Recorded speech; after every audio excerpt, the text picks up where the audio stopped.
મિત્રો અજમો તમે રોજ ખાતા જ હશો અને ઘરમાં રસોઈમાં પણ તમને જોવા મળતો હશે.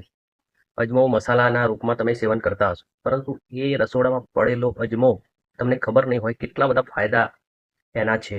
મિત્રો અજમાનું સેવન કરવાથી તમને પેટ સંબંધિત દરેક સમસ્યામાં તમને રાહત મળે છે.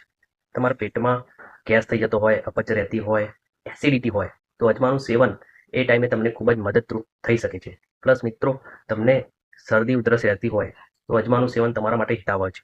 મિત્રો તમને પેટ સંબંધી દુખાવો થતો હોય, પેટમાં દુખાવો થતો હોય, પેટમાં કોઈ બી તકલીફ હોય તો એ ટાઈમે તમે 1 ચમચી અજમો ગરમ પાણી સાથે લેશો તો પેટમાં દુખાવો તરત જ બંધ થઈ જશે. પ્લસ મિત્રો તમારી રોગ પ્રતિકારક શક્તિ ઓછી હોય તો પણ અજમાનું સેવન તમારા માટે ખૂબ જ ફાયદાકારક છે. મિત્રો અજમો વજન નિયંત્રિત કરવામાં પણ ખૂબ જ મહત્વનો ભાગ ભજવે છે. તમે રોજ અડધી ચમચી અજમો ગરમ પાણી સાથે લેશો તો તમને થોડાક જ દિવસમાં તમારું વજન નિયંત્રિત થયેલું જોવા મળશે.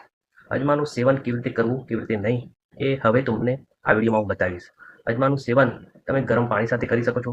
1 ચમચી અજમો ફાંકીને પર ગરમ પાણી તમે પીને અજમાનું સેવન કરી શકો છો. અને તમે એમનેમ પણ અડધી ચમચી અજમો ફાંકી શકો છો. જમ્યા પછી રાતે અજમો ફાંકવાથી પેટમાં બનતો ગેસ દૂર થઈ જાય છે. મિત્રો હવે અજમોનું સેવન કરતાં પહેલાં તમારે થોડી બાબતોનું ધ્યાન રાખવા જેવું છે.